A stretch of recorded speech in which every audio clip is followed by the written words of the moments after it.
Hello and welcome to a Let's Play of Heroes of Might and Magic 2, The Price of Loyalty. Heroes of Might and Magic game series, it's a fantasy strategy game series of various quality games. Overall, I would say it's a good quality game series. It's also a World of Might and Magic line of role-playing games. So there's the strategy game series and there's the role-playing game series. So if I ever do Let's Play on them or other games in either series, you should recognize a lot of names or places, things like that, and creatures might have familiar looks, familiar spells, things like that. But that's not really relevant to this game, so let's start a new one. There are a few different types of games you can play. We'll play a campaign game, an original campaign. The troubles all began 3 years ago with the passing of the old king, Lord Ironfist. The king left 2 sons. Roland was good, kindly, and honorable, while Archibald was not so good. Traditionally, the choice of the heir falls to the royal seer, but he died in a tragic boating accident. His successor's luck was no better, with Frederick falling out of a window, Robert slain by a dragon, and Johann dying of food poisoning. Archibald accused Roland of murdering the seers and issued a proclamation against Roland. Fearing for his life, Roland fled the place for his castle in the west. With Roland gone, Archibald was able to influence the new royal seer's decision. The seer chose Archibald, and Archibald crowned himself king the next day. And so the war for succession began.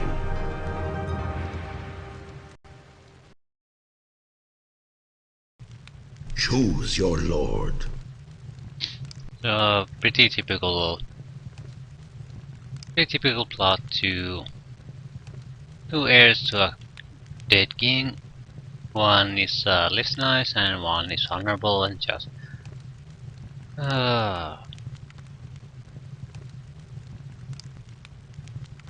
We'll go to Roland. My faithful vassal, I greet your pledge of loyalty with gratitude and relief.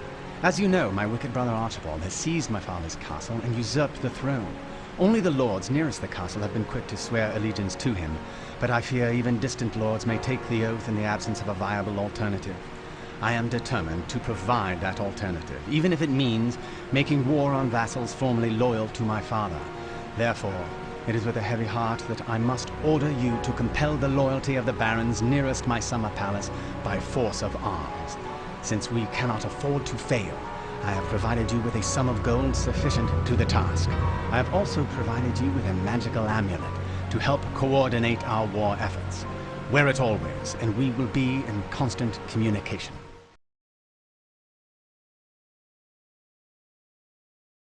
Roland's campaign, Scenario 1, Force of Arms.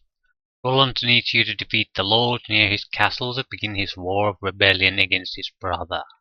They are not allied with each other, so they will spend most of their time fighting with one another. Victory is yours when you have defeated all their castles and heroes. Okay. Castles are basically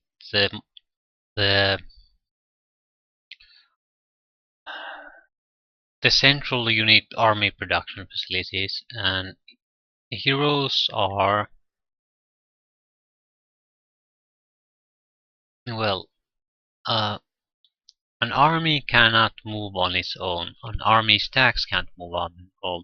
What you need in order to move armies outside towns is heroes. You have a hero and you stack or move armies to that hero, and they'll fight with the hero and move around with the hero.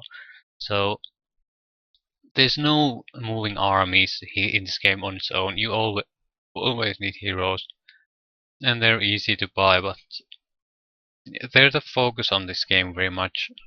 As you can see, this in these choices, this choice means what you take for the start of this mission. You have 2000 gold at Thunder Mace and Gauntlets. Thunder Mace probably plus 1 or 2 attack, Gauntlets plus 1 or 2 defense. And it'll make those values make a great difference, but it's a sort of a hero focused. The exploration and attacking is entirely hero focused. The defense is not necessarily, you can defend towns without heroes, but the thing is, heroes do give buffs to your army, so if a decent hero attacks you, you have to have some competent level of countering hero to it, or otherwise the hostile army will have a huge advantage over you. You need a very large numerical superiority in order to counter that, or a quality of units. I think we'll take the gold. We don't care too much about those, and gold is always needed. And we don't get an award from this. This is what you usually get when you win that scenario, so nothing here. Let's get started. There are 3 enemy castles to the north. Capture them in the name of Roland, the true king. Yeah. She looks happy to be... Jesus Christ, what is that expression? She's a wizard hero. All wizard heroes have the same bearded, white-haired man representing them on their large map. She has the ability of Wisdom Advanced. That allows her to cast 4th level spells, but we are not gonna get a mage shower that high for a long time, so it's somewhat useless at the moment. It's more of a late game ability. We can buy some halflings. We're not going to. We're going to focus on developing the city. This page color check mark, it means you have it. Green, you can build it immediately. Red, you can't build it. If you have an X here, like this, you lack a prerequisite. We requires pen. Yeah. Until we build a pen, we can't build that. There's also, I think, icon of a stack of coins like this, and it's sort of crossed over in some way, and it means you are lacking some resource to build it. And there are several resources.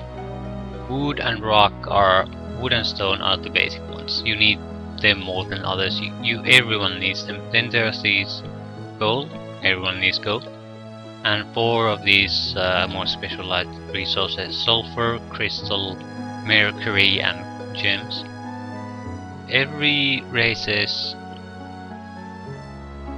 has a focus on one of these. They'll need all, but they need some more than others. And you can usually see that by looking at the best army production facility they have, Cloud Castle with us. Yeah, it needs 20 gems. So gems is our specialty. Every unit probably needs a gem to what we can buy from the Cloud Castle, so we need a ton of gems. For the moment, I will pick statue. It increases your town's income by 250 gold per day, so it's good to get as early as possible, because we do need all the gold we can get. We're not gonna bother with extra units at this point. The reason being is the first week will be spent on exploration. We need another hero. Okay, Flint the Wizard or Jaslyn the Barbarian. Bronze in Barbarian. Right here.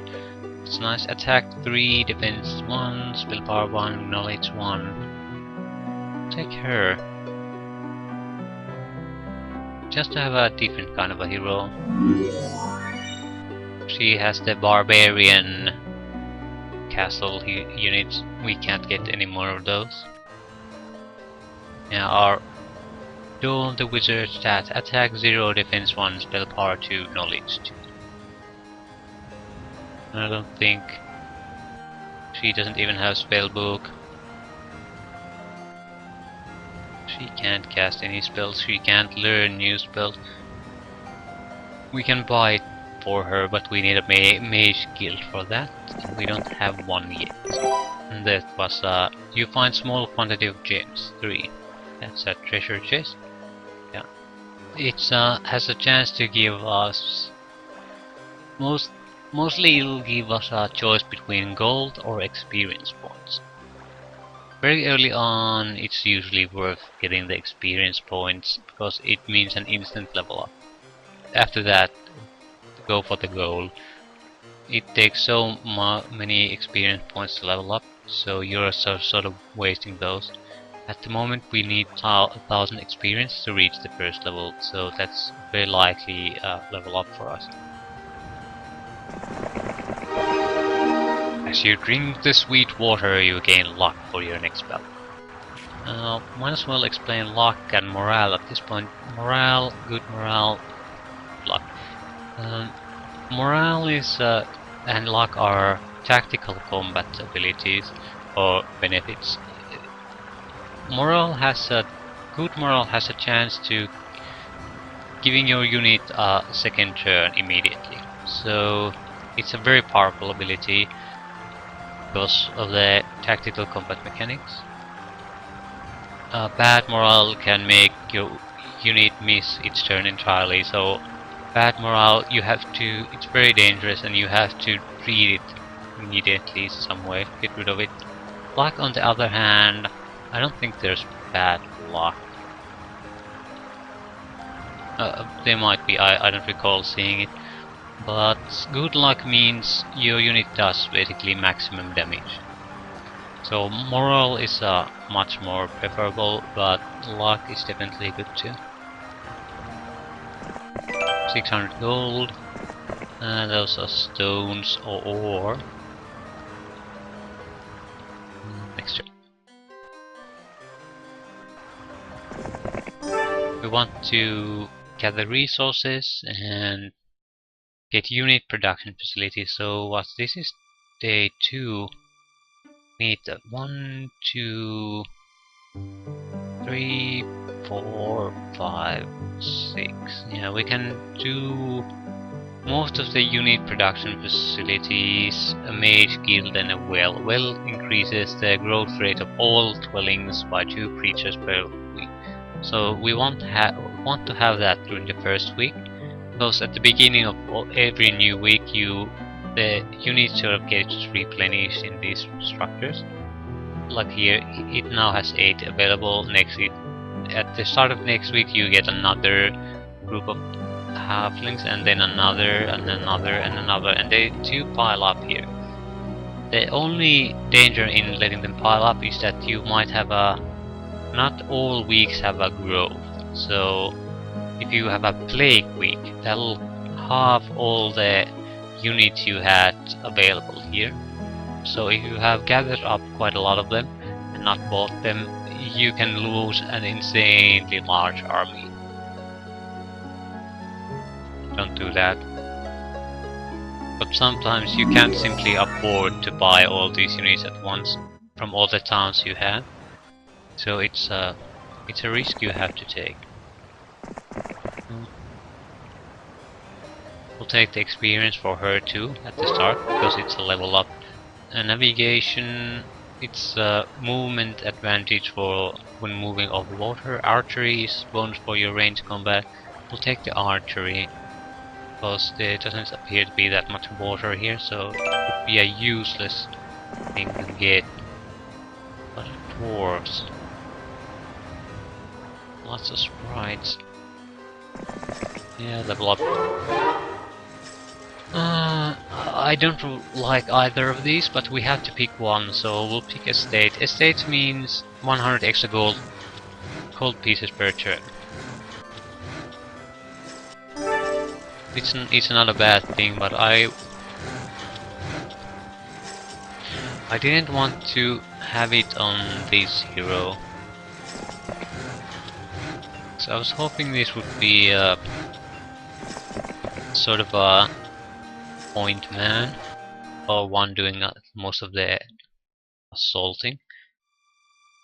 But you want to have this because there's only 8 skills you can have, so you want to focus most of them on combat, or the guy you vision doing most of your fighting. So things like navigation on a map where there basically is no water is a wasted skill.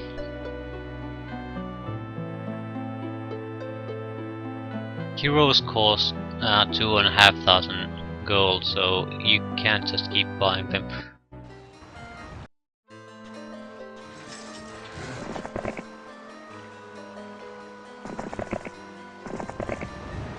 So witches, huh? Yeah, it's guarded by archers, so we definitely don't want to go there.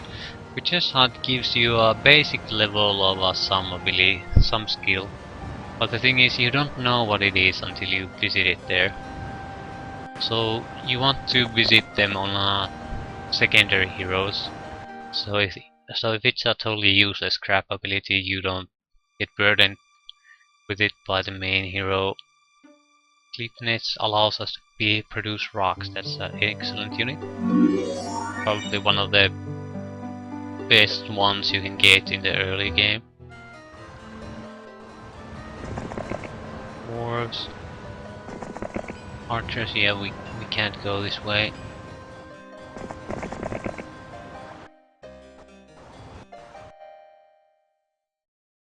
We need a foundry because we need the ivory tower. Produces magi. We want the foundry, mage guild, ivory tower, and well, that's a plan for the first week. And as far as I looked, we should have the resources to do it. So we're going for it. We want as many of these unit production facilities as early on the first week, because we want them to, even if we don't buy them, we want them to be gathering up new units. So it's an army waiting for us when we have the resources to buy them. And that's a gazebo, that's 3,000 experience to every hero that visits it. Yeah, Eagle Eye. There's a percentage chance you learn spells by watching someone else cast them. Not terribly useful. Logistics is you move more each turn, so it's a very good ability to have. It saves you time and it allows you to do things like catching up with enemy heroes. If you move the same amount as them, you can never catch them, but if you have even a 10% advantage, you'll be gaining on them. So things like that.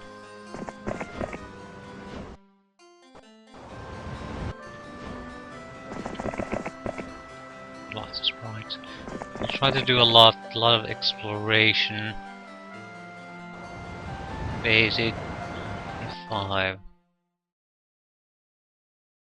Mage's Guild. Diplomatic Stone Skill Blaze. Ooh, Stone Skill is somewhat useful. This spell isn't bad, but it doesn't come into play that often. Blaze is a good one. Yeah, creatures to inflict maximum damage. Very good one. It's also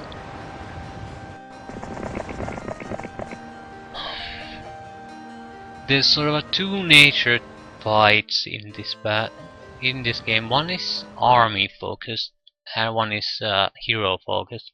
What I mean is, at the early stage when the armies are small, heroes with spells can play a very powerful effect, especially damage spells, because you can wipe out the enemy army on your own. But when the army stack sizes grow, damage spells become much less important, because there's no way you can kill off stacks with just damage spells. On the other hand, the spells like Blaze will stay very useful, because that huge army stack of that you have, if it does max damage, it'll annihilate almost anything. On the other hand, if you do like 50 points of damage with a lightning bolt spell or 200 or whatever, you'll only remove a few units there, but the difference with a simple blaze spell can be huge.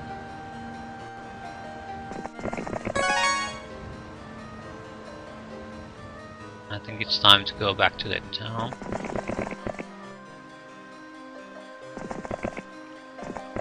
Wood. I'm not too interested in leveling her up, so we'll probably take gold from those. And well, +2 creatures per week, and since after the day we'll get new units, it has to be done today.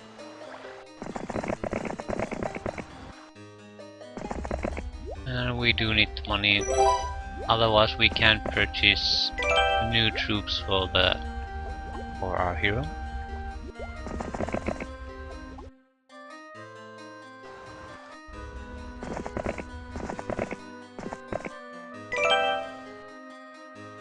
We want to save a few of these chests for her, so she can level up at least once or twice. It's very important to have at least a single competent hero. Maybe I should upgrade the foundry.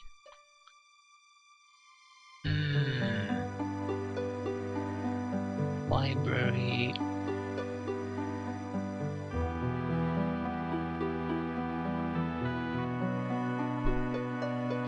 Upgraded foundry could have some potential, because iron golems are crap.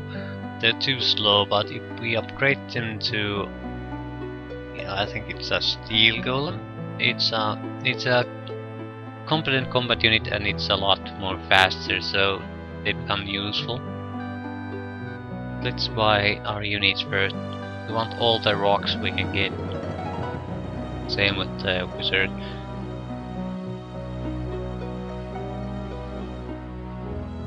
We want a decent sized army. And we don't want that. I think we'll want second level spells, because we are a spellcaster hero, and we got a lightning bolt. That's a good one. The most important thing was to get an attack spell of some kind. We do have knowledge and power, so yeah, the attack skill basically directly increases the attack skill of your army stats, same with the defense skill. And since the attack skill of a halfling is naturally like 2 and defense 1, so you can see that even low values on here can basically double your values. It'll make a huge difference. Spell power does 2 things. It always acts as a multiplier. So for a damage spell, it has like 25 points of damage per spell point. So the more power you have, the more damage it does. On the other hand, if you have a duration spell, it usually means that every power point is 1 extra turn the spell will last in effect. So our bless spells would stand in effect for 2 turns. So, knowledge, I think it's just a direct multiplier for your spell points. Every knowledge point means 10 spell points.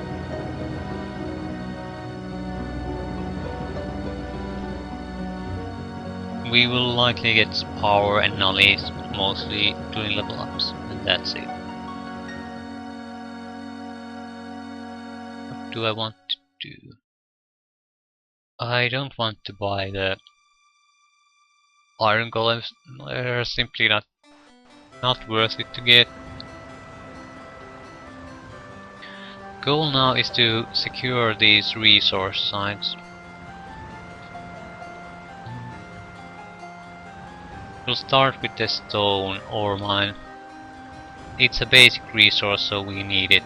Absolutely, it's a must-have. The specialized one you can leave for a while, but you have to get them too at some point. We're at it, I might as well save the game.